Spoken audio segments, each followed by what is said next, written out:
জঙ্গলটা এত ঘন, দিনের বেলাতেই ভালো দেখা যায় না, রোদই পৌঁছাতে পারে না। এটারই ফায়দা নিচ্ছে এস এম জাফর। গাড়ি থেকে নেমে হৃদিতারা জঙ্গলের দিকে হাঁটা দিল। পুরো জঙ্গল পুলিশ সিআইডি দ্বারা ঘেরাও করা, পাশাপাশি পুরো বাড়িটাও ঘেরাও করা। কেউ পালাতে পারবে না। প্রায় আধা ঘন্টা লাগলো বাড়িটার কাছে আসতে। ঝোপের পাশে দাঁড়িয়ে রইল হৃদিতা, রাহি, রুহানি নির্দিষ্ট সময়ের অপেক্ষায়। 10 মিনিট অপেক্ষা করার পর একে একে 4টি গাড়ি এসে পুরনো বাড়ির সামনে থামলো। হৃদিতারা সতর্ক হয়ে দাঁড়ালো। তারপরেই কয়েকটি ট্রাক এসে সারিবদ্ধভাবে দাঁড়িয়ে রইল। বোঝাই যাচ্ছে এই ট্রাকে করেই বাচ্চা আর মেয়েদের নিয়ে যাওয়া হবে। সবাই হৃদিতার অর্ডারের জন্য বসে আছে, আর হৃদিতা বসে আছে সঠিক সময়ের জন্য। হৃদিতার ধারণা এখনো সবাই এসে উপস্থিত হয়নি। ঠিক তাই আরো কিছুক্ষণ যেতেই আরো 3টে গাড়ি আসলো। জোরে ব্রেক কষায় শব্দটা যেন কান এফর করে দিবে। খাপটি মেরে পড়ে রইল হৃদিতারা। সবাই যাওয়ার আধা ঘন্টা পর্যন্ত হৃদিতা বাইরে অপেক্ষা করলো। তারপর যখন দেখলো আর কেউ আসে না, 12:30 বেজে গেছে, তখন সবাই অ্যালার্ট দিয়ে এগিয়ে যেতে বলল। আগেই শিখিয়ে দেওয়া হয়েছে। রাহি, রোহানি নিজেদের অবস্থানে থেকেই কে কে বাড়িতে আসছে সব ভিডিও করে নিয়েছে। বাড়িটি শুধু ওরা না, আরও কয়েকজন ঘিরে রেখেছে। তারা হলো এস এম জাফরের লোক, প্রোটেকশন। হৃদিতা এগিয়ে গেল আগে। আস্তে আস্তে পাহারাদারদের ক্লোরোফর্মের ধারা অজ্ঞান করে দিয়ে মেইন দরজায় দাঁড়ালো। কোনো রিস্ক আজ হৃদিতা নিতে চায় না, তাই কয়েকজন অফিসারকে নির্দেশ দিল পুরো বাড়িতে ক্লোরোফর্ম ছড়িয়ে দিতে। অফিসার মাস্ক পরে পুরো বাড়িতে ক্লোরোফর্ম ছড়িয়ে দিল। এখন সবাই অজ্ঞান। হৃদিতা আজ এমন একটি মিশনে এসেছে যা তাকে তার জীবনের চরম সত্য বের করে আনতে পারে। অন্যদিকে এস এম জাফর সাহেব সবার সাথে কুশল বিনিময় করে বসলো টাকার ডিল করতে। কথা বলতে বলতেই হঠাৎ কাঁদতে শুরু করলো।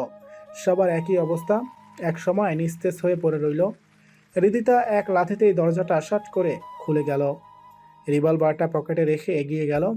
ফোন করে বলেও দিয়েছে কিছু লেডি অফিসার দরকার, তারাও চলে আসবে কিছুক্ষণের মধ্যে।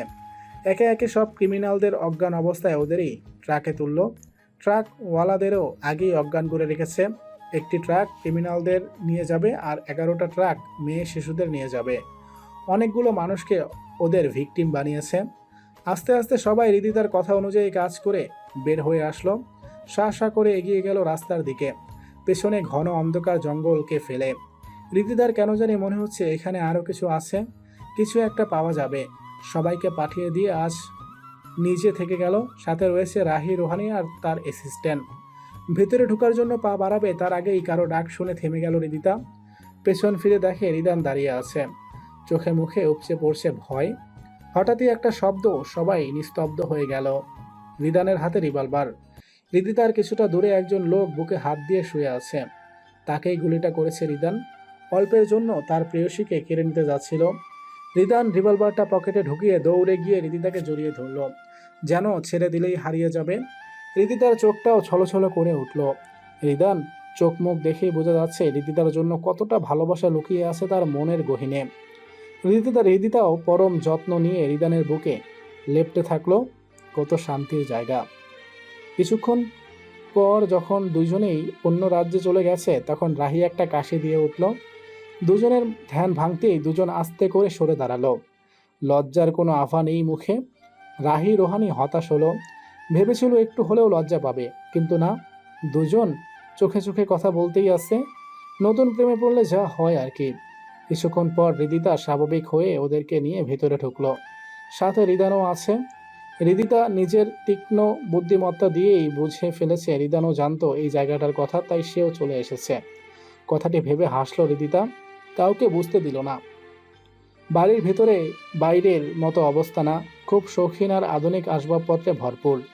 হৃদিতা ওরা ভালো করে চেক করে দেখলো, না কিছুই নেই। চলে আসতে নিবে হঠাৎ বাম পাশ থেকে শব্দ আসতেই ওরা থেমে গেল। যে ক্লোরোফর্মটা সবাইকে দেওয়া হয়েছে সেগুলো মাত্র 1 ঘন্টা কাজ করবে, তাই কারো ক্ষতির সম্ভাবনা নেই। এখন 1 ঘন্টা হয়ে গেছে। হৃদিতা তাড়াতাড়ি সেদিকে গেল। দরজায় তালা ঝুলানো। হৃদিতার খুব অস্বস্তি হচ্ছে। কেন হচ্ছে বুঝতে পারছে না। মনে হচ্ছে সে তার উদ্দেশ্যে এগিয়ে যেতে পেরেছে। মাটিতে পড়ে থাকা ইটের টুকরা দিয়ে রিদান দরজাটা খুলল। দরজা খুলতেই দৃশ্যমান হলো দুজন মানব চেয়ারে বাঁধা অবস্থায় মুখ থুবড়ে পড়ে আছে, আর একটু পরপর কাশছে। হৃদিতা ওরা দৌড়ে গিয়ে লোক দুটিকে তুলল। চোখের সামনে সেই পুরনো মুখগুলো ভেসে উঠতেই হৃদিতা 2 পা পিছিয়ে গেল। রাহি রোহানিরও একই অবস্থা। তিনজনেরই হাত পা কাঁপছে, চোখ দিয়ে টপ টপ করে পানি পড়ছে। কত বছর পর মানুষ দুটো সামনে, তাও এরকম অবস্থায় পড়ে আছে। হৃদিতার এরকম অবস্থা দেখে রিদান ওকে ধরল। কিছুই বুঝতে পারছে না সে। প্রশ্ন থাকলেও এখন করার পরিস্থিতি নেই বিধায় রিদান হৃদিতার অ্যাসিস্ট্যান্টকে বলল লোক দুটোকে গাড়িতে তুলতে, হসপিটাল নিয়ে যেতে হবে। রিদান ওদের তিনজনকে নিয়ে গাড়িতে উঠল। অ্যাসিস্ট্যান্ট লোকটিকে হসপিটাল পাঠিয়ে দিয়ে ওদেরকে নিয়ে বাড়িতে আসলো। সবাই ওদের আসার অপেক্ষাতেই বসে আছে। হৃদিতা ওদের এরকম অবস্থা দেখে পরশ নাসিন এগিয়ে গেল। হৃদ পাখি, কি হয়েছে তোমার? বলো, কি হয়েছে? এরকম লাগছে কেন? তোমার চোখে পানি কেন? বলো। পরশের কথায় হৃদিতা ফ্যাল ফ্যাল করে তাকিয়ে রইল পরশের কথায়। মুখ দিয়ে কথা বের হচ্ছে না, বলতে চেয়েও বলতে পারছে না সে। হৃদরানী, আমাদের টেনশন হচ্ছে তো, কিছু বলো। কে কি বলেছে? কলিজা কি হয়েছে? নাসিনের এগিয়ে গিয়ে হৃদিতার হাত ধরে ঝাঁকি দিল। ব্যাস, পরশ নাসিনকে জড়িয়ে ধরে হৃদিতা হাউমাউ করে কেঁদে দিল। সবাই স্তব্ধ হৃদিতার ব্যবহারে। ওদের সাথে রাহি রোহানিও কাঁদতে লাগলো। কত বছর পর মনের সেই পুরনো ক্ষতটা জেগে উঠেছে। হঠাৎ করেই কি মন থেকে সরে? রিদানের চোখ ছলছল করছে প্রিয় মানুষটার চোখের পানিতে। রিয়া নিজেও সোহানকে ধরে কাঁদছে। হৃদিতা যে তারও প্রাণ।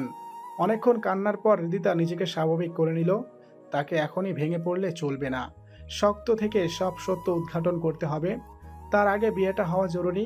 তাই হৃদিতা ওদের ছেড়ে মুখে মেকি হাসি নিয়ে বলল, সব কথা বিয়ের পর হবে। এখন কনেকে সাজানো হবে, অনেক দেরি হয়ে গেল। সবাই আনন্দ করো, কেমন? সবাই ধোঁয়াশায় রেখে ওরা তিনজন উপরে চলে গেল। পরশ ওরা জানে একবার যেহেতু রাতে বলবে বলেছে, সেহেতু রাতেই বলবে। তাই নিজেরাও কাজে লেগে পড়ল। সব ঝামেলার পর সেই শুভ মুহূর্তটা আসলো। 3 কবুল বলে পরশ তার প্রেয়সীকে নিজের কাছে নিল। রাইসার মুখে ছোট্ট হাসি লেগেই আছে। ভালোবাসার মানুষকে অর্ধাঙ্গ হিসেবে পাওয়ার স্বাদটা নিচ্ছে সে। মনের ভিতর কত কল্পনা জল্পনা। হৃদিতার রুমে পরশ, নাসিন, সোহান, রাইসা, রোহানি, রিয়া, রিদান, সাগর বসে আছে। মূলত হৃদিতার কথাতেই বসে আছে। কিছুক্ষণ চুপ করে বসে থাকার পর হৃদিতা বলল, হৃদরাজ, তোমার মনে প্রশ্ন রয়েছে আমি কেন তোমার থেকে নিজের আসল পরিচয় লুকালাম, তাই তো? এই কথাটি বললে সেই প্রথম থেকে শুরু করতে হবে। সবাই উৎসুক হয়ে তাকিয়ে আছে হৃদিতার দিকে। হৃদিতা এক লম্বা দম নিল। আবার সেই ভয়াবহ সন্ধ্যার কথা বলতে হবে তাকে, যা তাকে খুব করে পুরায়। পাপা, মম, ছোট আব্বু, ছোট আম্মু, ভাইউ, আপু, উম, আদ্রিকে আদ্রিকে নিয়েই আমাদের পরিবার ছিল। ভাবছো আদ্রিকে পরে বলবো, আগেই প্রশ্ন করো না। আমার দাদু বাংলাদেশি হলেও দাদি জান ছিল ইউরোপিয়ান। এই যে নীল চোখের মণি দেখছো না, আমার পাপার থেকে পাওয়া। রিউ আপু, নাসু ভাইয়ুর বাদামি মণিটা ছোট আব্বুর থেকে পাওয়া। দাদাজনের চোখে মণি বাদামি ছিল। প্রণয়ের বিয়ে তাদের। দাদিজান একজন সিক্রেট এজেন্ট ছিল। কেস সলভ করতে গিয়ে দাদাজানের সাথে পরিচয়। কত কত ক্রিমিনাল ভালো মানুষের মুখোশ পরা লোকের তথ্য সবার কাছে ফাঁস করেছে হিসাব ছাড়া। দাদাজানকে যখন পেল তখন দুজন বিয়ে করে বাংলাদেশ চলে আসলো। আব্বু, ছোট আব্বু আসলো, পুরো যেন দাদা দাদির কপি। দাদিজানের গুণী দুজন পেল। অজানা বিষয়ে কৌতূহল ছিল আকাশ ছোঁয়া। বড় হয়ে সিআইডি পেশাটাই দুজন বেছে নিল। সেখানে পরিচয় হয় নাবিল আঙ্কেলের সাথে। তোমার বড় আব্বু, তিনজন সবার কাছে অল্প দিনের পরিচিত হয়ে উঠেছিল। যেহেতু তারা আন্ডার কাভার ছিল সেহেতু কেউ তাদের দেখতো না। পরশ ভাইয়া, নাসু ভাইয়া এলো, রিয়া এলো। শেষ পাপা মামের কোল জুড়ে আমার আর আদ্রের জন্ম হলো। যমজ যমজ হলেও চোখ আর স্বভাব ছাড়া দুজনের আর কোনো মিল নেই। কিন্তু সেই হাসি খুশি পরিবারটায় নেমে এলো অন্ধকার। এক সন্ধ্যায় পাপার কাছে একটা ফোন এলো। মম তখন বাড়ি ছিল না, শপিং মলে ছিল। ফোনটা আসতেই পাপা, ছোট আব্বু হন্তদন্ত হয়ে বেরিয়ে গেল। আমি আর আদ্রি সেখানেই ছিলাম। বুঝেছিলাম কিছু তো আছেই। সেই যে দুজন গেল আর ফিরে এলো না। তার একদিন পর হঠাৎ করেই মম ফিরে এলো। ছোট আম্মু তখন আমাদের আগলে রাখছিল। মম এসেই ছোট আম্মুকে ঘরে নিয়ে কি যেন করলো। বের হয়ে এসে আমাদের কিছুক্ষণ জড়িয়ে রেখে বের হয়ে গেল, আর এলো না। এখনো পর্যন্ত এলো না। সেদিনের পর পরের ভাইয়ের কাছে আমাদের দায়িত্ব দিয়ে ছোট আম্মু কোথায় যেন চলে গেল। ভাইও যেন নিজেকে শক্ত করে আমাদের মানুষ করছিল। গার্ড ছাড়া বেরোতে পারতাম না। চলছিল এইভাবেই। মনের মধ্যে প্রশ্ন নিয়েই থাকতাম। ভাইওকে জিজ্ঞেস করার সাহস পাইনি। আস্তে আস্তে বড় হলাম। আমি আর আদ্রি পাপাদের মতোই সিআইডি পোশাকেই বেছে নিলাম। পাপাদের সাথে কি হয়েছিল জানার জন্য ছটফট করছিলাম। ভাইওরা কেউ জানতো না এই ব্যাপারে। একটা মিশনে আমি লন্ডন ছিলাম, ওইখানেই ভার্সিটিতেই ভর্তি হয়েছিলাম। আদ্রির একটা ভুলে ভাইওরা জেনে গেল। সেদিন ভাইও আদ্রিকে অনেক কথা শোনায়। তারপর থেকে আমি আর আদ্রি ওদের সাথে যোগাযোগ রাখিনি। আদ্রি আলাদা বাসা নিয়ে থাকতে শুরু করলো। দেখা হলো তোমার ভাইয়ার সাথে। দুইজন দুইজনকে এতটাই ভালোবেসে ফেললো, তাদের বিচ্ছেদটাও তাড়াতাড়ি হলো। সেদিন আদ্রির এক ভয়ঙ্কর মিশন ছিল, যে মিশনটা আমি আজ শেষ করলাম। সেদিন আদ্রি করতো, কিন্তু শেষমেশ বিশ্বাসঘাতক এক অফিসারের জন্য আদ্রিকে ওরা মেরে ফেলতে চায়, বা যেভাবে জখম করে। আমি খবরটি শুনেই ছুটে আসি। ওকে সিক্রেটভাবে হসপিটাল ভর্তি করি, যা আমি ছাড়া কেউ জানতো না। একদিন ভাইউরা জেনে গেল আদ্রি অ্যাক্সিডেন্টের কথা। আমার কাছে না শুনেই আমাকে ধরে এনে ঘরে আটকে রাখলো। আমি জানি ওরা আমাকে হারানোর ভয় থেকেই এমন করেছে, কিন্তু আমার মাথায় তো অন্য কিছু ছিল। ভাইউদের থেকে সব সম্পর্ক শেষ করে অন্যত্র থেকে সব খোঁজ খবর নিলাম। ক্রিমিনালরা আদ্রির সব প্রমাণ মুছে দিয়েছিল। তোমাদের ভার্সিটির খোঁজ পেলাম, ভর্তি হলাম। তার পরেরটুকু তো জানোই। হৃদিদার কথাগুলো বলে থামলো, জোরে একটা দম নিল। পরশ ওরা আদ্রির বেঁচে থাকার কথা শুনে দাঁড়িয়ে গেছে। আর রিদান সাগর নিজের ভাইয়ার ভালোবাসা যে হৃদিতার বোন, আর তার এরকম অবস্থা ভেবেই বাকরুদ্ধ। কারো মুখেই কথা নেই। হঠাৎ করেই হৃদিতা আবার বলল, আমার কাছে যত রহস্য ছিল সব বললাম। এখন পাপাদের সাথে কি হয়েছিল তারাই বলতে পারবে। ছোট আম্মুকে আনার ব্যবস্থা করো খুব তাড়াতাড়ি। রহস্য সব উন্মোচন করতে হবে কাল। এখন যাও, আমার কাজ আছে। সবাই আদ্রির কথা জিজ্ঞেস করতে চাচ্ছিল, কিন্তু হৃদিতার কড়া করে কথাটাই সাহস পেল না। অজ্ঞতা মনে প্রশ্ন রেখেই বেরিয়ে যেতে হলো। ওরা বেরিয়ে যেতেই হৃদিতা পুরনো এক ফাইল নিয়ে বসলো। কালকেই সে সব জানাবে। কালকে তাকে আরো প্ল্যান করতে হবে। কিছুক্ষণ কাজ করে ঘুমিয়ে গেল। ঘুমের খুব দরকার এখন। সকাল সকাল হৃদিতা বাড়িতে নেই। সবাই দীর্ঘশ্বাস ফেলল। কিছুই বলল না। রিদান একবার সদর দরজায় তাকাচ্ছে, আরেকবার ঘড়ি দেখছে। ভালো লাগছে না, আর থাকতে পারলো না। কিছু একটা মনে করে গাড়ি নিয়ে বেরিয়ে পড়ল হাসপাতালের উদ্দেশ্যে। কিন্তু হাসপাতাল গিয়ে কালকের দুজন রোগীকে পেল না। রিদান হতাশ হলো, খুব দেরি হয়ে গেছে। এমন সময় ফোনে মেসেজের শব্দ আসতে রিদান একটু নড়ে চড়ে বসলো। পাত্তা দিল না। হৃদিতাকে ফোন করার জন্য ফোন বের করতেই হৃদিতার নম্বর থেকে মেসেজ দেখেই তাড়াতাড়ি লক খুলে মেসেজ অপশনে গেল। সাবধানে কয়েকটা অলিগলি করে ঠিকানায় চলে আসো। একা আসবে, সাবধান। রিদান তাই করলো। কয়েকটা বার হুদাই চক্কর কেটে হৃদিতার দেওয়া ঠিকানায় পৌঁছে গেল। দোতলা এক বাংলো, আশেপাশে গাছগালিতে ভরপুর। কি সুন্দর। দূর দূরান্তে কোনো বাংলো নেই। রিদান ওই বাংলোতেই ঢুকে পড়ল। দরজায় কলিং বেল বাজাতে হলো না, দরজা খোলাই আছে। রিদান বুঝলো দরজা তার জন্যই খোলা রেখেছে। ঢুকে পড়ল ঘরে। কিছুক্ষণ চারপাশ থেকে উপরের দিকে হাঁটা ধরল। উপর থেকে কথার আওয়াজ আসছে। ওই ঘরের দরজাটাও অন। ঘরে ঢুকে দেখলো 3টা বেড, কয়েকটা চেয়ার, আলমারি, পরিষ্কার পরিচ্ছন্ন রুম। 3 বেডেই 3জন শুয়ে আছে ওপাশ ফিরে। 3জনই অজ্ঞান হয়ে আছে। হৃদিতা কারোর সাথে ফোনে কথা বলছে। পরনে জগিং ড্রেস। বুঝতে পারলো জগিং করে এখানে চলে এসেছে। রিদানকে ইশারায় তার পাশে বসতে বলল। রিদান কোনো কথা না বলেই বসে পড়ল। কিছুক্ষণ ফোনে কথা বলে রিদানের দিকে ঘুরে তাকিয়ে বলল, এখন যা দেখবে নিজেকে শক্ত রেখো। হয়তো তোমার জীবনে এক প্রাপ্তি তোমার সামনে। রিদান বুঝলো না। হৃদিতার পেছনে গিয়ে একটা বেডের পাশে দাঁড়ালো। বেডে শুয়ে থাকা লোকটাকে দেখে রিদানের নিজেরই হাত পা কাঁপছে। অস্পষ্ট সুরে মুখ থেকে বেরিয়ে আসলো, বড় আব্বু। রিদান একদম চুপ করে বসে আছে। অপলক তাকিয়ে আছে তার সামনে শুয়ে থাকা মানবটার দিকে। কিছুতেই বিশ্বাস হচ্ছে না তার বড় আব্বু তার সামনে। মনে হচ্ছে সে স্বপ্ন দেখছে। চোখ বন্ধ করতেই তার বড় আব্বুর ছায়া থাকবে না। এত বছর পর দেখা, এমন হবেই বা না কেন? হৃদিতা রিদানের অবস্থা বুঝতে পেরে তার কাঁধে হাত রাখলো। রিদান ফ্যাল চোখে চাইল হৃদিতার দিকে। রিদানকে হাত ধরে উঠিয়ে চেয়ারে বসিয়ে নিজেও তার সামনে বসে পড়ল। পাশের চেয়ারের উপর রাখা মিনারেল ওয়াটার এগিয়ে দিয়ে ইশারায় পান করতে বলল। রিদান ঘোরের মাঝে তাই করল। কিছুক্ষণ পর নিজেকে শান্ত করে হৃদিতার দিকে জিজ্ঞাসা দৃষ্টিতে তাকালো। হৃদিতা কিছুটা দম নিয়ে বলতে শুরু করল। 2 মিশনের আগে গলির পরে বিল্ডিংটায় মিশনে গিয়েছিলাম শিশু আর মেয়েদের বাঁচাতে। তখন সিক্রেট রুমে নাবিল আঙ্কেলকে পাই। আমি নিজেও বিশ্বাস করতে পারছিলাম না ওনাকে এখানে পাবো। যাদের খুঁজতে এতটা বছর ধরে চেষ্টা করছি, মিশনের পর মিশন করছি, তাদের মধ্যে একজনকে পেয়ে গেলাম। আশাটা বেড়ে গেল। মনে হচ্ছিল শেষ চালটা চালার সময় এসছে। হ্যাঁ, কালই নিখোঁজ মিশনের শেষ চাল ছিল। সব বাচ্চা আর মেয়েদের উদ্ধার করতে পেরেছি, সাথে ক্রিমিনালদের ধরতে পেরেছি।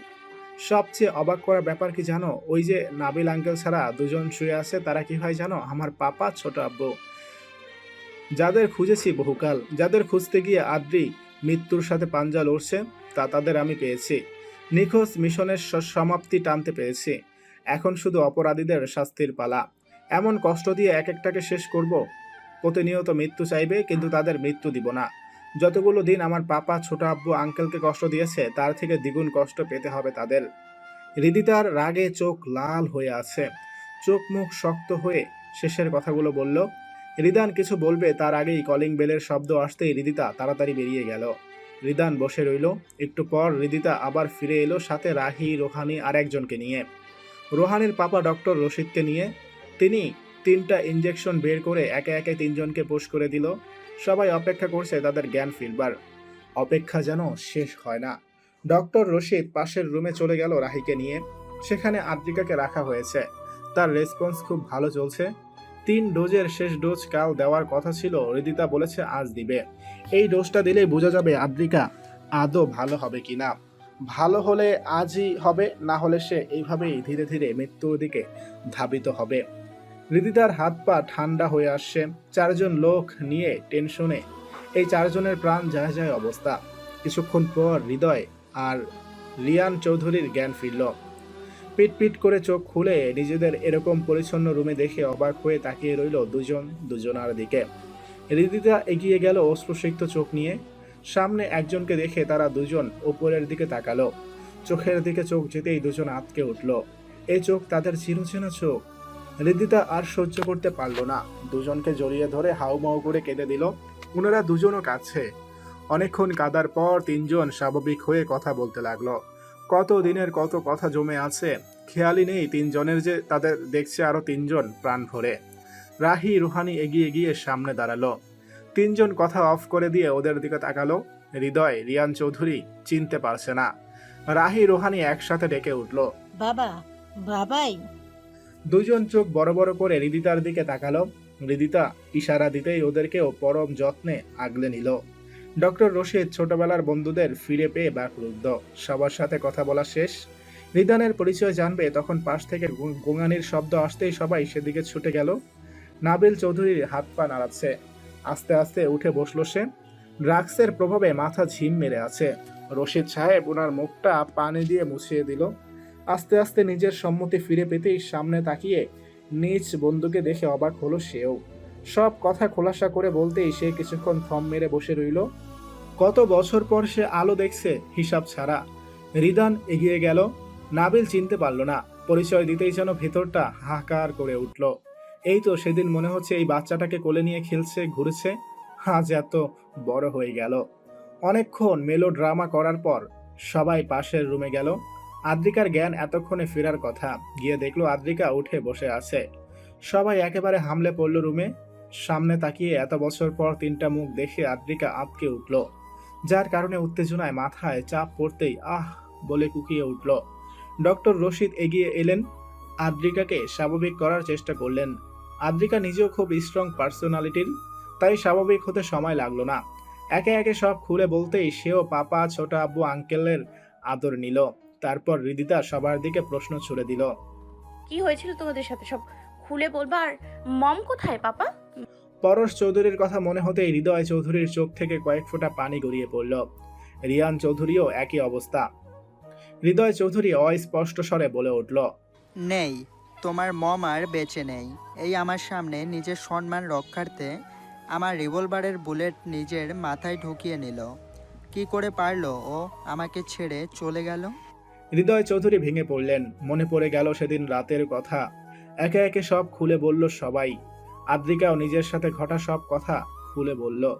হৃদিতার চোয়াল শক্ত হয়ে আছে। এখন শুধু শাস্তির পালা। হৃদিতা, রিদান, রাহি, রোহানি, ডক্টর রশিদ বাংলোতে ওদের চারজনকে রেখে বেরিয়ে পড়ল।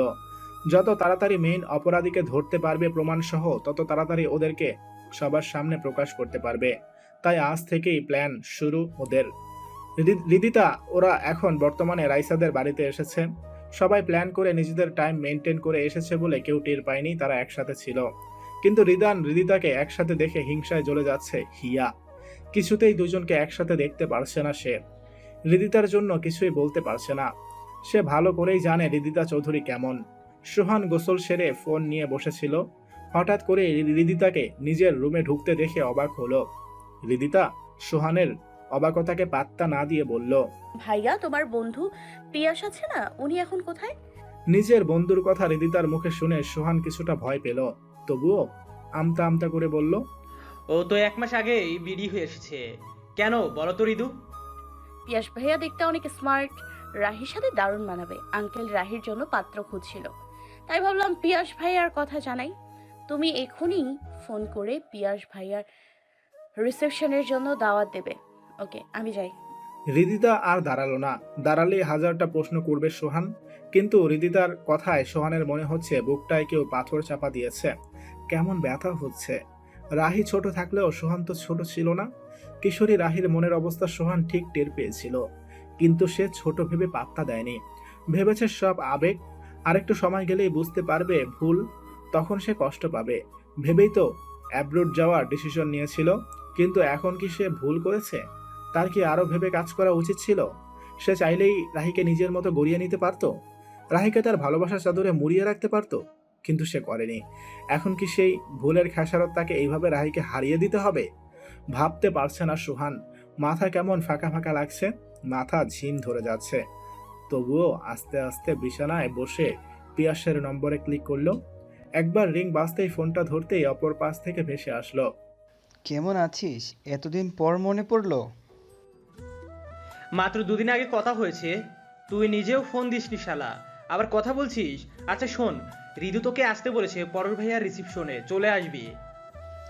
রিদু বলেছে, আর কেউ বলেনি। পিয়াসের কণ্ঠ খানিকটা খাদে, যা সোহানের মনে সন্দেহ সৃষ্টি করতে যথেষ্ট। গলা খাকারি দিয়ে সোহান বলল, আর কেউ বলতে কাকে মিন করছিস? না মানে আসলে কি বলবো, কিছু না। পিয়াসের আমতা আমতা ভাব সোহানের মনে অজানা ভয় সৃষ্টি করছে। প্রিয়জনকে হারানোর ব্যথা কি তাকে সহ্য করতে হবে ভেবেই চটপট করে বলল, কি লুকাচ্ছিস শালা? এই বন্ধু, তাই না? তাড়াতাড়ি বল। বলছিলাম রাহি আছে না, ও কিছু বলেনি। সেদিন দেখা হয়েছিল, অনেকটুকু সময় ক্যাফেতে কাটিয়েছি। বলতে গেলে অনেক ভালো লেগে গিয়েছে। ভাবছি আব্বুকে পাঠাবো রাহির আব্বুর কাছে। তুই কি বলিস? পিয়াসের কথায় সোহানের রাগ হচ্ছে খুব। অনেকটুকু সময় কাটিয়েছে একসাথে মানে কি? ভালো লেগেছে মানে রাহি পিয়াসের সাথে মিষ্টি মিষ্টি কথা বলেছে? বিয়ের প্রস্তাবও পাঠাবে মানে চূড়ান্ত সিদ্ধান্ত শুধু বাকি? পিয়াস খুব ভালো ছেলে, স্মার্টনেস, টাকাওয়ালা, চারিত্রিক, সব দিক থেকে ফার্স্ট। তাহলে কি সে হারিয়েই ফেললো? এইসব ভেবেই সোহানের সব রাগ রাহির উপর পড়ল। কেন সে কথা বলতে গেল তার বন্ধুর সাথে? সোহান রাগ সামলাতে না পেরে বলে উঠল, কি এমন দেখলি তার মাঝে? এতটা তাড়াতাড়ি করছিস কেন? এটা বিয়ে আর সারা জীবনের ব্যাপার, যা করবি ভেবেচিন্তে করবি। এখন রাখছি, আসিস কেমন? আর কথা বাড়ালো না, টপ করে ফোনটা কেটে দিল। আর অন্যদিকে সোহানের এমন ধারার কথা শুনে পিয়াস নিজেই ব্যাককল হয়ে গেছে। তার বন্ধু এমনভাবে কারোর সাথে কথাই বলে না। সে তো প্রাণের বন্ধু, ভেবে পাচ্ছে না সে। তাই না ভেবে সবকিছু গোছাতে লাগলো। রাহের জন্য হলেও তাকে যেতে হবে। সোহান ফোন কেটেই পুরো ঘরময় পায়চারি করতে লাগলো। কিছুতেই শান্ত হয়ে বসে থাকতে পারছে না। একটু পর পর বিড়বিড় করছে, এ বিয়ে করবে? তোর বিয়ের গোষ্ঠীর তুষ্টি বিয়ে করাচ্ছে, দাঁড়া। আমার পাখি আমার থেকে কেড়ে নেওয়া বার করছি। শালা হারামি বন্ধু, বন্ধুর মনের খবর জানিস না, ভাবি হয়ে তার দিকে নজর দিস। আজকে তোকে শিক্ষা দেব। আর এই রাহু পাখিকেও শিক্ষা না দিয়ে দুদণ্ড বাসবো না। সাহস কত বড় তার, ক্যাফেতে গিয়ে কথা বলে, তাও আবার আমার জিগরির বন্ধুর সাথে। কেন রে, আগে যেমন পিছে পিছে ঘুরতি তখন মনে ছিল না? কিশোরী রাহি এই সোয়ানের সেই পিছু ঘুরতেই মন দিয়ে ফেলেছে। এখন বড় হয়েছিস, তোকে যদি পিয়াসের আশেপাশে দেখছি খবর খারাপ করে দিব। একটু পর আবার বলছে, এই ওদের তো দোষ নেই, আমি তো পিয়াসকে কিছুই বলিনি। পিয়াসও জানে না আমার মনের কথা, তাহলে ওকে দোষ দিচ্ছি কেন? আবার রাহু পাখি তো তখন ছোট ছিল, নিজে ভালোবাসলেও আমার কি আর বকার মাঝে ভালোবাসা খুঁজে হয়তো পাইনি। দোস্ত আমার, আমি কাউকেই বোঝাইনি, খুব শীঘ্রই নিজের করে নেব। হারাতে পারবো না তোমাকে রাহু পাখি। একের পর এক কথা বলেই যাচ্ছে তো যাচ্ছে, মাথা ঠিক না থাকলে যা হয় আর কি। সোহান ধপ করে বসে পড়ল। হৃদিতা, রিয়া, রোহানি দরজা থেকে একটু দূরে গিয়ে হো হো করে হেসে দিল। ওরা এতক্ষণ সোহানের কাণ্ডই দেখছিল। কিছুক্ষণ হাসাহাসির পর কথা বলে নিজেরা রেডি হতে চলে গেল। এরপরই তো আসল টুইস্ট। হৃদিতা বাঁকা হাসলো, সামনে ধামাকা হবে যে। সকালে ঘুম থেকে উঠে ফ্রেশ হয়ে বসতে না বসতেই সাফার মেসেজ। নায়ান নম্বর সেভ করে রেখেছিল, তাই চিনতে অসুবিধা হয়নি। কালকে অনেক রাতে ঘুমাতে যাওয়ায় মাথাটা কেমন ভার ভার করছে। আজকে যে তার জীবনে বিশেষ দিন, ঠিক এই দিনে তার প্রেয়সী তার জীবনে এসেছিল। আকস্মিক সাক্ষাৎটা তো এই দিনেই হয়েছিল, ঠিক 9 মাস আগে। তাই তো দিনের শুরুটা তাকে ঘুমাতে দেয়নি, সারাটা রাত পুড়িয়েছে। একান্তই নিজের কষ্টের কাছে হার মেনে নিয়েছে। জ্বলে পুড়ে যা তাকে খাক করে দিচ্ছে, তবুও সে বাধা দিচ্ছে না, উঠছে না এই অতল গহ্বর থেকে, যা তাকে তার জীবনের শেষ ইঙ্গিত করে। কার জন্য করবে চেষ্টা? তার ভালো থাকা, সুস্থ থাকার মায়াটাই যে নেই তার কাছে। হঠাৎ করেই নায়নের একটা কথা মনে হলো। সে আদ্রিকাকে একদিনও কাজল দিতে দেখেনি। একদিন বলতেই আদ্রিকা তাকে কিছু কথা বলেছিল। আমার এই নীলাভ নীল চোখজোড়া যখন বৈধভাবে একান্ত আপনার হয়ে যাবে, সেদিন না হয় নিজ হাতে একটুখানি কাজল লাগিয়ে দিবেন, জাস্ট একটুখানি। মন ভরে দেখে বলবেন, তোমার ওই নীলাভ নীল চোখের কালো কাজলের মায়ায় বারবার পড়তে ইচ্ছে করে। আর আমি লাজুক হেসে আপনার বুকে মুখ লুকাবো। আপনি শব্দ করে হেসে দিয়ে পরিস্থিতি স্বাভাবিক করে দিবেন। বুঝলেন মশাই? নায়ান মনে করেই মুচকি হাসলো। কত না সুখের ভালো লাগার মুহূর্ত ছিল তাদের। কেন চলে গেল সে? সে তো জানতো এই নীল তার আদ্রি পাখি ছাড়া কত অসহায়। নায়ান আবার ভাবনায় ডুব দিল।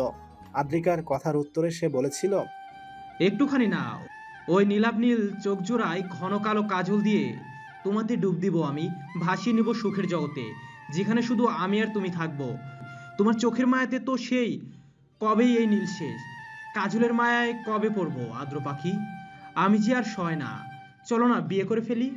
নায়ানের এই কথাটি শুনে আদ্রিকাকে কিছুটা বিচলিত দেখাচ্ছিল।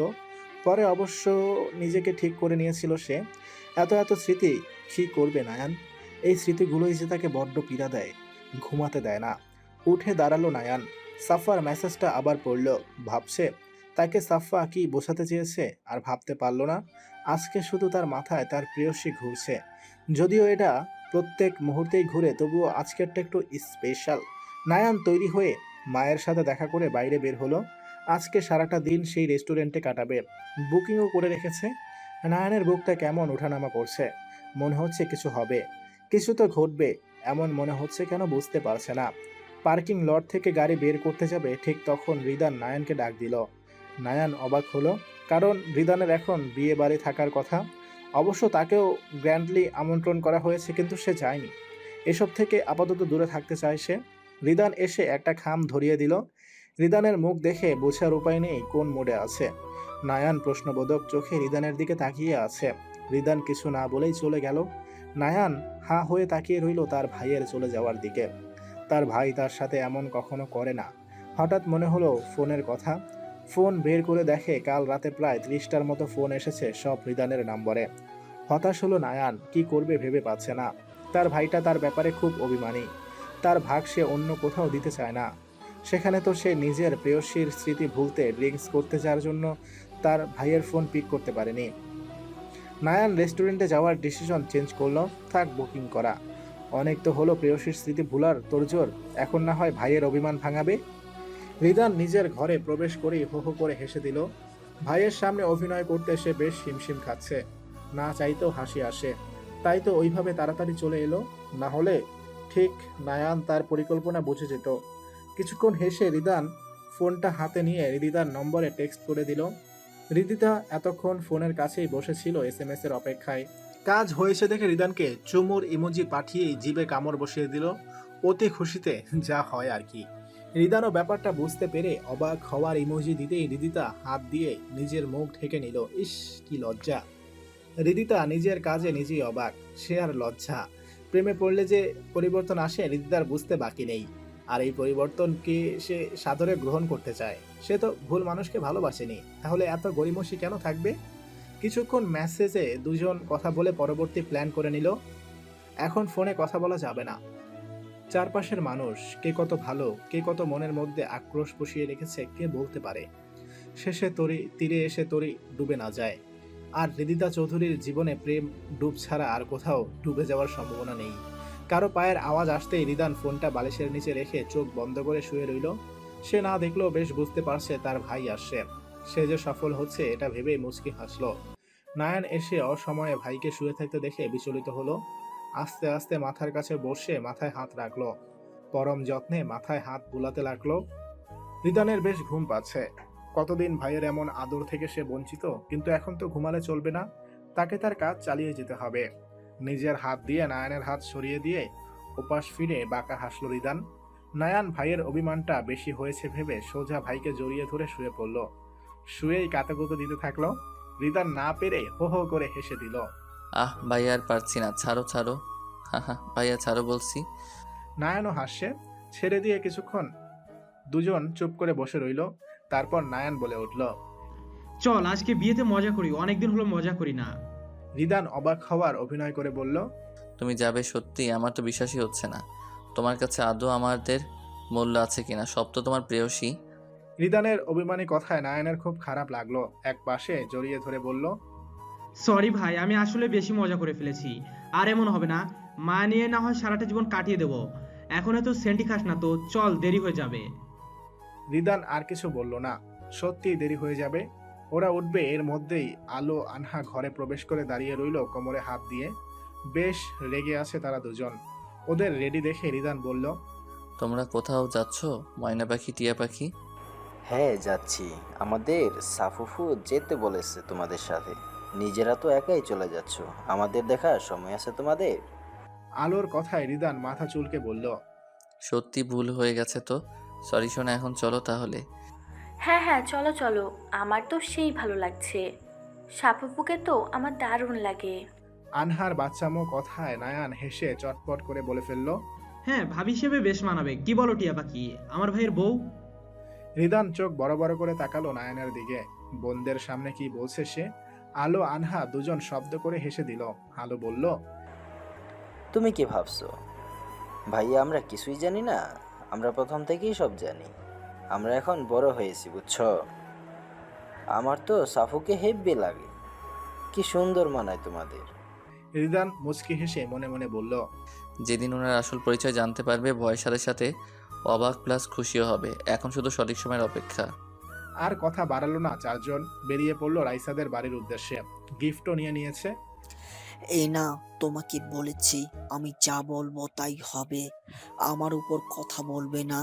আমি যখন বলেছি সোহানের সাথে তোমার বিয়ে হবে না মানে হবে না। আমার কথার উপর কথা বললে খুব খারাপ হবে।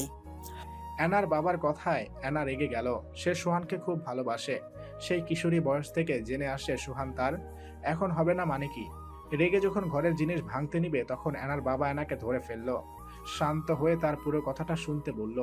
অ্যানা প্রথমে নাকচ করলো, পরে বাবার কথা মেনে নিয়ে শান্ত হয়ে বসলো। কিছুক্ষণ চুপ থেকে অ্যানার বাবা বাঁকা হেসে বলল, তোর বিয়ে হবে নাসিনের সাথে। যদিও ভেবেছিলাম পরশের সাথে দিব, কিন্তু পরশ তো না জানিয়েই ওই মেয়েকে বিয়েটা করে ফেললো। আহা, এত হাইপার হচ্ছ কেন বেবি? চুপ থেকে আমার কথা শোনো। তুমি নাসিনকে নিজের প্রতি ফোকাস করাও। একবার নাসিনকে গলাতে পারলেই নাসিনের সাথে ফেক বিয়ে করিয়ে পুরো সম্পত্তি নিজের করে নিব। তখন সোহান একাই আসবে তোমার কাছে সম্পত্তির জন্য হলেও। অ্যানা এবার তার বাবার কথা বুঝতে পারলো। তার বাবা চাইছে সব সম্পত্তি তার হোক। অ্যানা একদম শান্ত স্বরে বলল, সোহানের ওপর সম্পত্তির লোভ নেই, তুমি জানো। আর নাসিনকে বিয়ে করলেই কি রিদিতা আছে, পরশ আছে, রিয়াও আছে। ওদেরকে তুমি ভালো করেই চেনো, কিছু পাবে না তুমি। পাবো। নাসিনকে বিয়ে করে ওকে আমাদের কবজায় এনে ভাইয়ে ভাইয়ে বিবাদ সৃষ্টি করাবো। আর পরশ তার ভাইকে খুব ভালোবাসে। এক কথায় সব সম্পত্তি দিয়ে দিতেও পিছুপা হবে না। আর রিয়া ও তো আমার কাছে দুধ ভাত। হৃদিতাকে নিয়ে কিছুটা বেগ পেতে হবে, ও ব্যাপার না, সামলে নিব। এত কনফিডেন্সিয়াল কথায় অ্যানা অবাক হচ্ছে বারবার। তার বাবা যে কত বড় হারামি তার বোঝার বাকি নেই। তাই বাবার উপরেই সব ছেড়ে দিয়ে বাবার কথা মতো কাজ করার সিদ্ধান্ত নিয়ে নিল। এখন দেখার পালা কি হয়। বিকেল 5টা, সূর্য পশ্চিমে ডুব দিবে দিবে ভাব। রিয়া রোহানি রাইসাকে রেডি করাচ্ছে। সন্ধ্যা 7টার দিকে নিচে নিয়ে যাওয়া হবে। অন্যদিকে পরশের সাথে সোহান নাসিন রয়েছে, কিন্তু সোহানকে বেজায় আপসেট দেখাচ্ছে। বুঝতে দিতে না চাইলেও পরশ নাসিনের কাছে ব্যাপারটা এড়ালো না। জিজ্ঞেস করলেও ফল পাওয়া গেল না। উদাস হয়ে বসে রইল। ওরা এটা সেটা নিয়ে মজা করছে, এমন সময় রুমে প্রবেশ করলো রিদিতা, রোহানি। পরশ ভ্রু কুঁচকে তাকালো, কারণ কেউই রেডি হয়নি। পরশ বলল, হৃদ পাখি, রাহু পাখি, এখনো রেডি হওনি কেন? বেলা তো ফুরিয়ে যাচ্ছে। রিসেপশনটা তোমার না আমার ভাইউ? রিদিতার কথায় সবাই হেসে দিল। পরশ কিছুটা ভরকে গেল, আর কথা বলল না। দেখা যাবে, সবাই তাকে পরে এসব নিয়ে পচাবে। রিদিতা রাহিকে খোঁচা দিতেই রাহি সোহানের সামনে দাঁড়িয়ে হালকা ন্যাকামো করে বলল, সোহান ভাইয়া শোনো না। সোহান চোখ বড় বড় করে তাকালো। এ আবার কবে থেকে তাকে ভাইয়া বলে ডাকে? মাথায় নষ্ট। ধপ করে পিয়াসের কথাগুলো মনে পড়ল। রাগ সংবরণ করে নিজেও হালকা ন্যাকামো করে বলল, বলো রাহি আপু। রাহি হাত দিয়ে জামা খামচে ধরল। তার মার তাকেই ফিরিয়ে দিচ্ছে উগানটাটা। রিদিতা ফিক করে হেসে দিতে গিয়েও দিল না, মুখে হাত দিয়ে চেপে ধরে রাখলো। রাহি আর ভনিতা না করেই বলল, সোহান ভাইয়া শোনো না, পিয়াসকে বলেছিলে আসছে তো, আমি কিন্তু তার অপেক্ষা করছি। সোহানের মনে হলো মাথায় কেউ সদ্য গরম করা পানি ঢেলে দিয়েছে। দাঁতে দাঁত চেপে বলল, কেন রাহি আপু, পিয়াসকে কি জন্য লাগবে? আর একটা থাপ্পড় মারবো তোকে। পিয়াস তোর বড় না ছোট? হ্যাঁ, বেশি বড় হয়ে গেছো। ভাইয়া বলে ডাকবি, না হলে একটা চরও মাটিতে পড়বে না, সব তোর টসটসে গালে পড়বে। সোহানের কথায় রাহির চোখ ছলছল করে উঠল। রাহি জানে সোহানও তাকে ভালোবাসে, আর আজকে পিয়াসের কথা শুনে রেগে যাওয়ার শিউর হয়ে গেল। আর তার চেয়ে বড় কথা, রাহি আজ অনেক বছর আগের সেই সোহানকে দেখছে, যে তাকে বকা দিচ্ছে ঠিক এইভাবেই বকা দিত।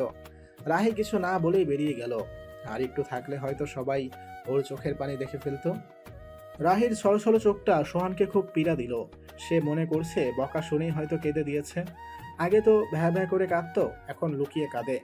পরিস্থিতি বিগড়ে যাওয়া ধরতেই রিদিতা বলল, সোহান ভাইয়া পিয়াস ভাইয়াকে ফোন দিয়ে শোনো কোন পর্যন্ত এসছে, আমি যাই রেডি হতে।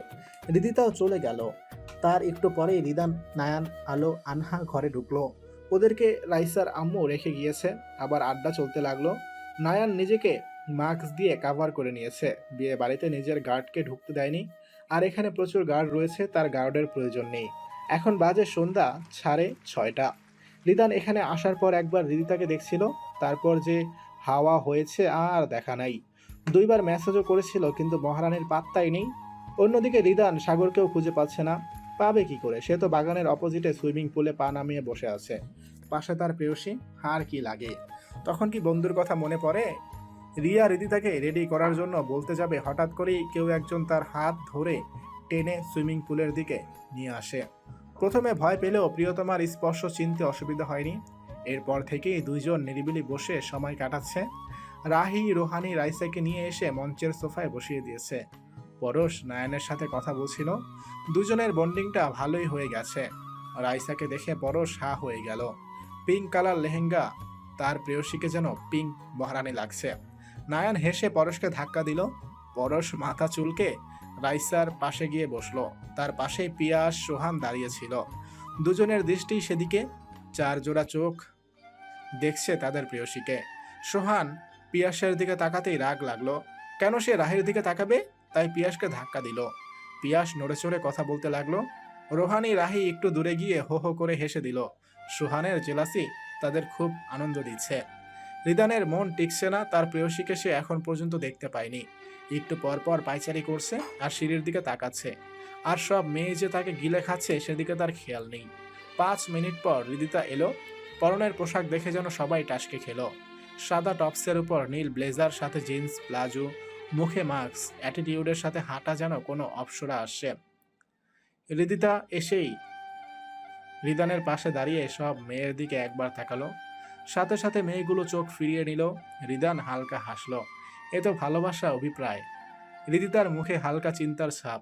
আদ্রিকার সাথে মাত্রই কথা হয়েছে তার, সে এসেই পড়েছে। এখন শুধু একটা মেসেজের অপেক্ষা। রিদানের সাথে কথা বলতে বলতেই ফোন টুট করে বেজে উঠল। মেসেজের শব্দ। মেসেজটা দেখে রিদিতা বাঁকা হাসলো। রিদানের হাত ধরে মঞ্চে নিয়ে গিয়ে বলল, হ্যালো হ্যালো এভরিওয়ান, আজ পরশ চৌধুরীর রিসেপশন।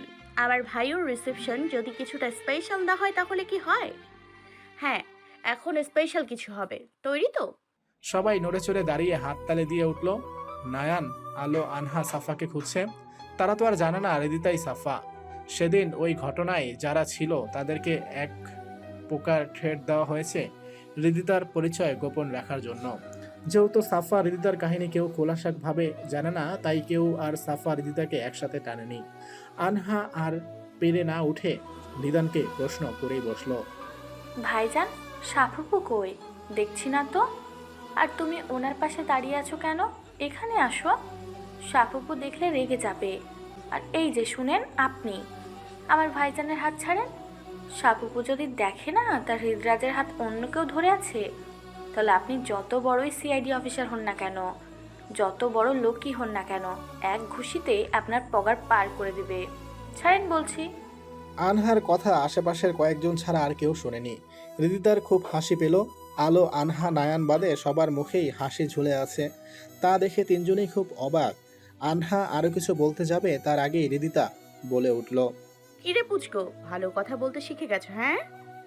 আনহা হা হয়ে গেল রিদিতার কথায়। পুচকো তো তাকে সাফা ডাকে, রিদিতা জানলো কেমন করে? আনহার ছোট্ট মাথায় ঢুকলো না। সে বলে উঠল, এই, তুমি আমার সাপুপুকে কপি করছো কেন?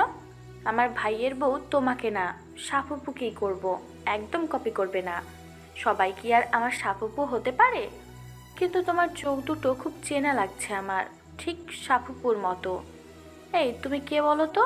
আমি তোমাকে গুলি করে দিব এক্ষুনি। আনহার বাচ্চামো কথা শেষই হচ্ছে না।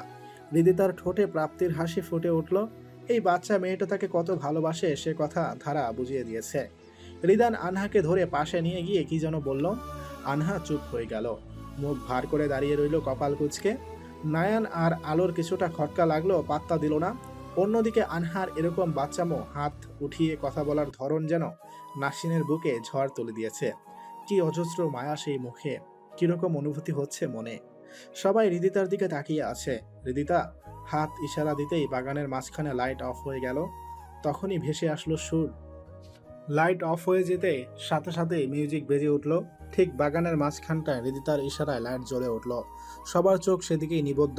আদ্রিকা গানের তালে তালে নেচে যাচ্ছে, মুখে এক ছিটে হাসি নিয়ে। নায়ানের হাত পা কাঁপছে, তার বিশ্বাসই হচ্ছে না তার প্রেয়সী তার সামনে দাঁড়িয়ে আছে। অক্ষত অবস্থায় গানের তালে তালে নাচছে সে। নায়ান চোখ বন্ধ করে দাঁড়িয়ে আছে, চোখ মুখ খিচে। তার কাছে সবটাই স্বপ্ন মনে হচ্ছে। এই বুঝি চোখটা খুললেই সবটা অন্ধকারে ঢেকে যাবে। পাশে দাঁড়ানো আলো, আনহারও একই অবস্থা। ওদের থেকে বেশি খারাপ অবস্থা পরশ, নাসিন, রিয়া, রাইসার আব্বু আম্মুর। তারা জমে দাঁড়িয়ে আছে, না পারছে কিছু বলতে, না পারছে নড়তে। আদ্রিকার কারো দিকেই খেয়াল নেই, সে নিজের মতো করেই নেচে যাচ্ছে। পরশ আর ঠিক থাকতে পারল না, দৌড়ে ছুটে গেল আদ্রিকার কাছে। পরশের পিছু পিছু নাসিন, রিয়াও। কিন্তু দৌড়ে গিয়েও লাভ হলো না। ওরা কাছাকাছি যেতেই লাইট অফ হয়ে গেল। থেমে গেল পা, আর এগোনোর সাহস নেই। ওরা চিনে তো আদ্রিকা রিদিতাকে। যেহেতু লাইট অফ হয়েছে, একাই অন হবে, কিন্তু আদ্রিকাকে পাওয়া যাবে না। তাই হলো, একটা সময় লাইট জ্বলে উঠলো মাঝখানটায়, যেখানে আদ্রিকা হেসে হেসে নেচে যাচ্ছিল সেখানে ফাঁকা। আদ্রিকার চিহ্ন মাত্র নেই। পরশ ওরা জিজ্ঞাসা দৃষ্টিতে রিদিতার দিকে তাকালো। রিদিতা নিজের মনে ফোন স্ক্রল করে যাচ্ছে। ওরা হতাশ হয়ে বসে পড়ল। পা আর চলছে না, দাঁড়িয়ে থাকার শক্তি নেই। নায়ান এক সময় ঢোলে পড়তে নিলে রিদান এসে আর পিয়াস এসে ধরে ফেলল। ওরা কেউই নায়ানের আচরণের মানে বুঝতে পারছে না। বিয়ে বাড়ি বর্তমানে ভুতুরে বাড়ি পরিপূর্ণ হয়েছে। কোনো কথা নেই, মিউজিক অফ, পিনপতন, নীরবতা। নায়ানকে চেয়ারে বসিয়ে পানি খাইয়ে দিল, মুখে পানি ছিটিয়ে দিল। কিছুক্ষণ পর ঠিক হতেই নায়ান রিদানকে জড়িয়ে ধরে জোরে জোরে কেঁদে উঠল। সবাই আকস্মিক এমন আচরণে হতবাক হয়ে গেছে। রিদিতা কোনো ঝামেলা চাইল না, তাই রিদানকে ইশারা দিতেই রিদান নায়ানকে নিয়ে ভেতরে ঢুকে পড়ল। রিদিতা আবার অনুষ্ঠান শুরু করার কথা বলে নিজেও ভেতরে চলে গেল।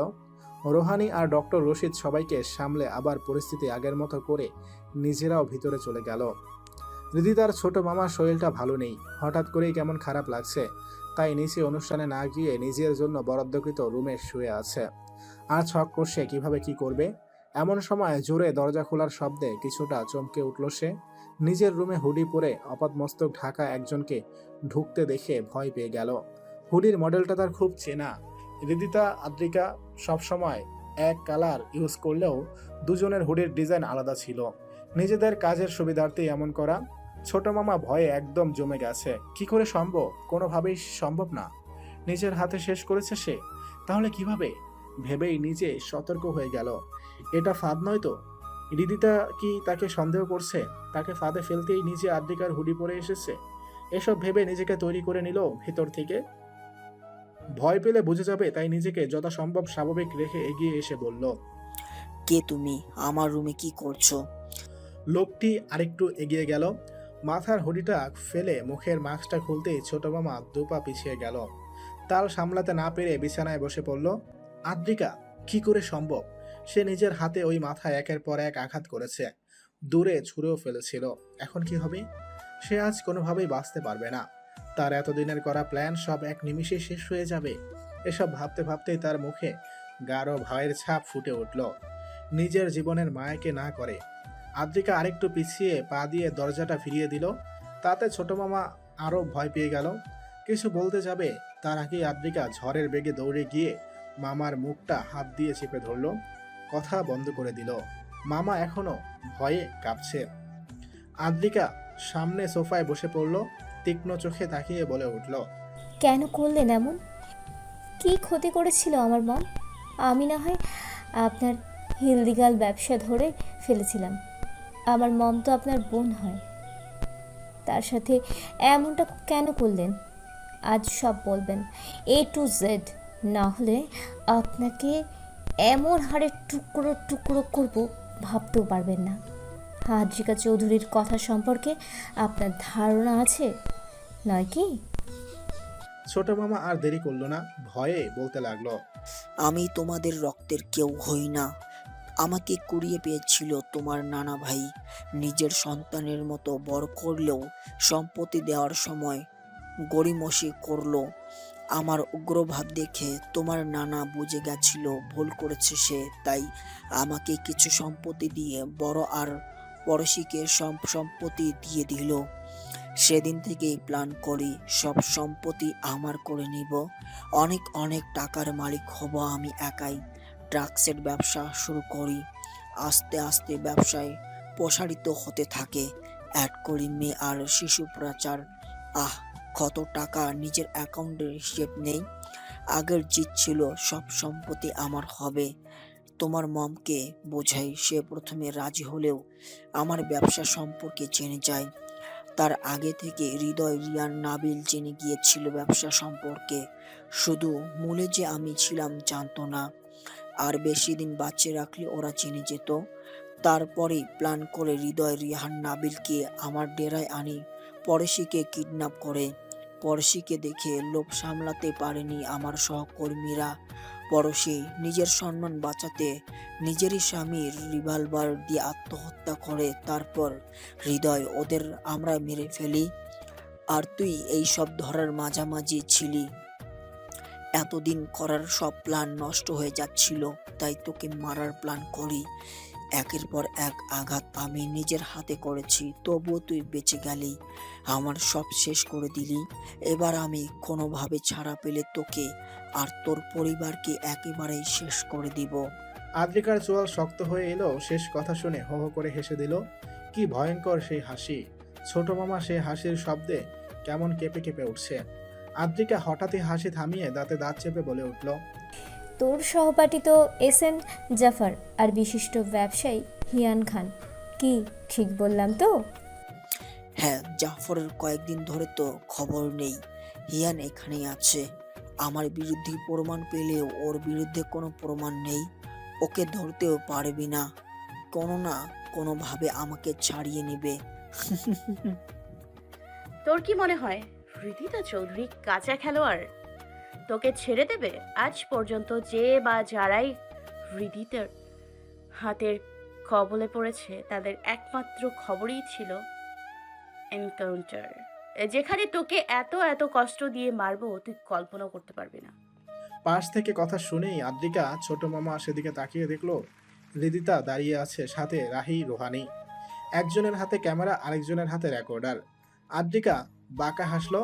হৃদিতা আর দেরি করলো না, এগিয়ে গিয়েই ছোট মামার পেটে লাথি বসিয়ে দিল। চোখ মুখ কুঁচকে নিচে বসে পড়ল সে। আদ্রিকা এগিয়ে এসে শার্টের কলার ধরে দরজার দিকে ছিটকে মারল। হৃদিতার হাত শক্ত করে ধরল আদ্রিকা। দুজন দুজনের চোখের দিকে কিছুক্ষণ তাকিয়ে রইল। দুজনের চোখেই আগুন জ্বলছে মনে হচ্ছে। নীলাভ নীল চোখে, রক্ত লাল চোখে পরিণত হয়েছে। দরজার কোণায় এখনো পড়ে আছে ছোট মামা। দুজন এগিয়ে গেল। আদ্রিকা আরেকটা লাথি বসিয়ে দিল। পালাক্রমে লাথি দিয়ে দিয়েই এগিয়ে চলল দুজন।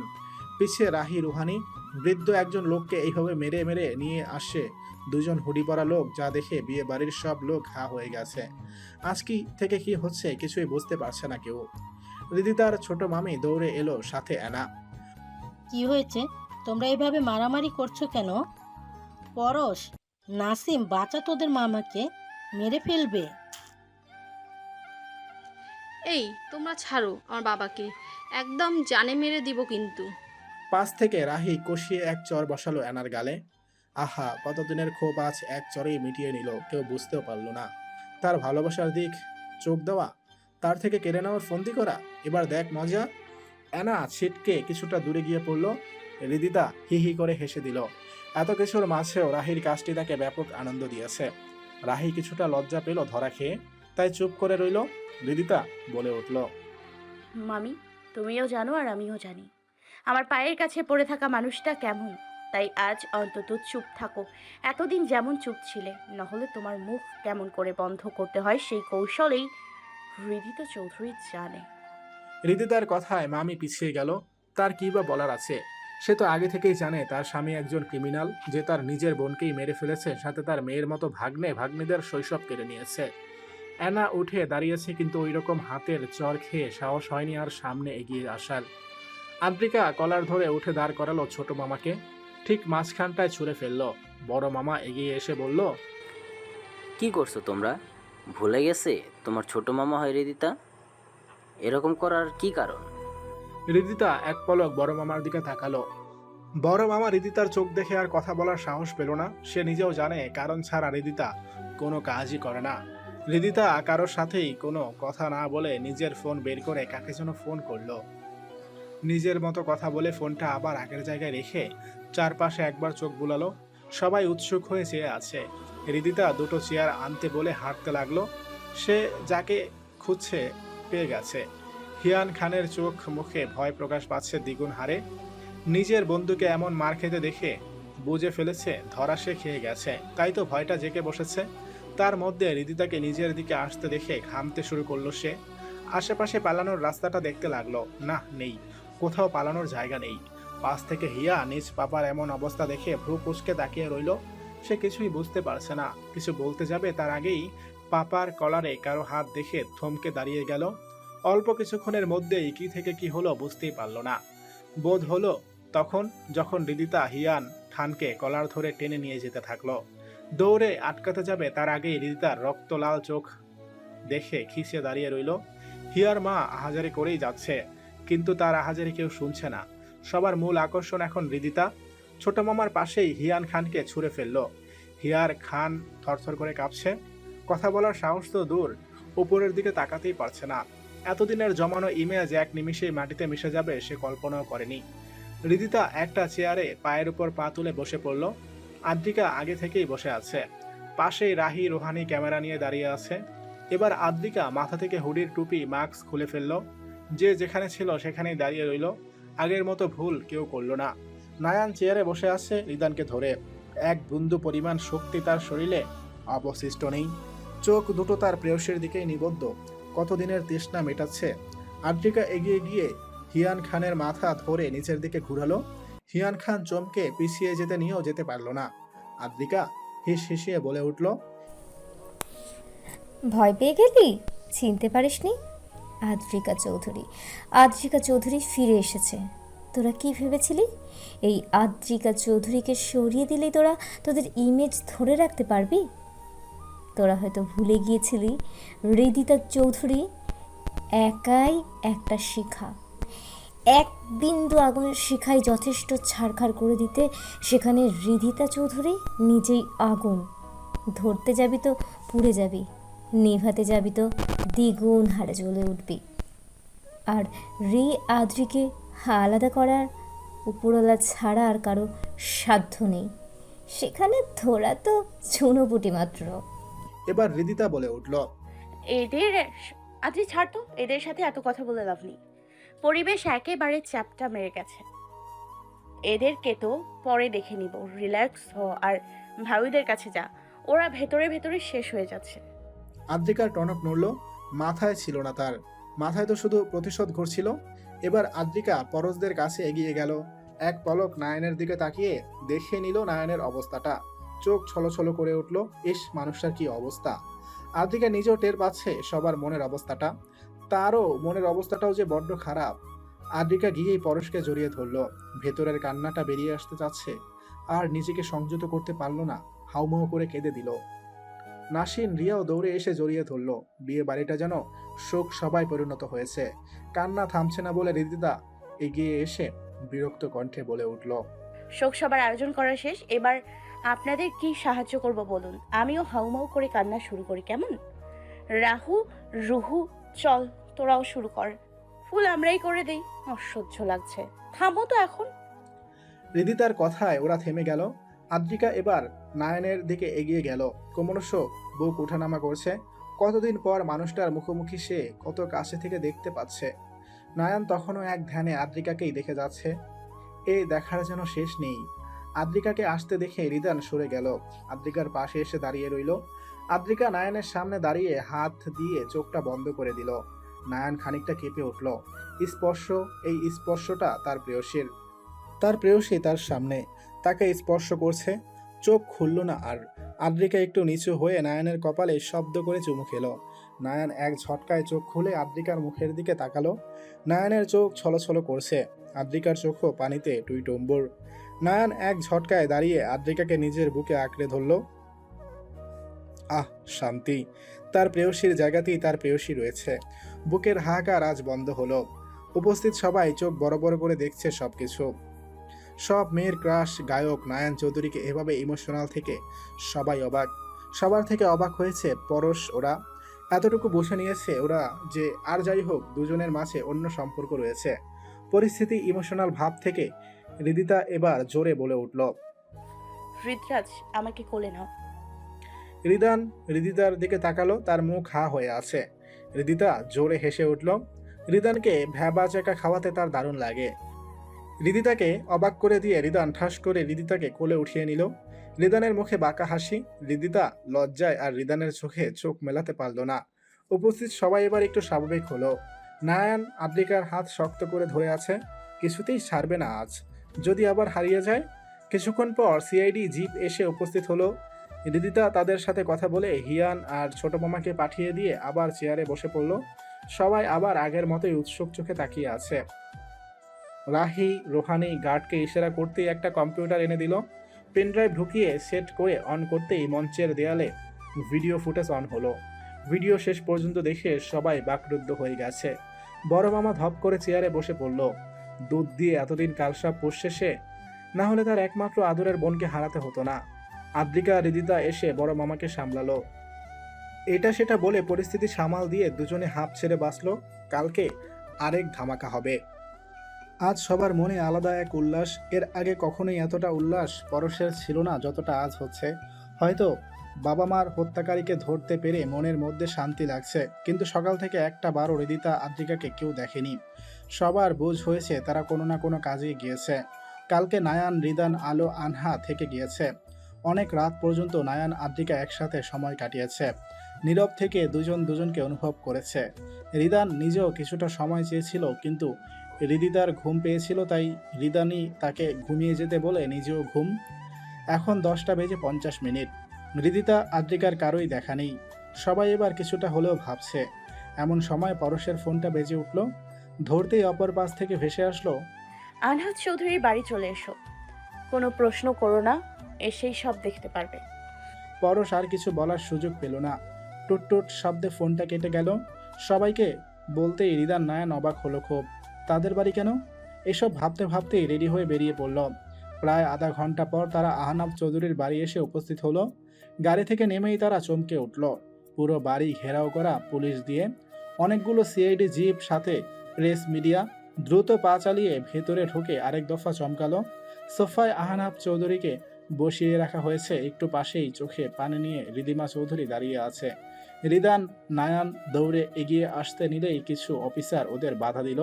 রিদিতা আদ্রিকা ওদের দিকে না তাকিয়ে নিজেদের কাজ করতে লাগলো।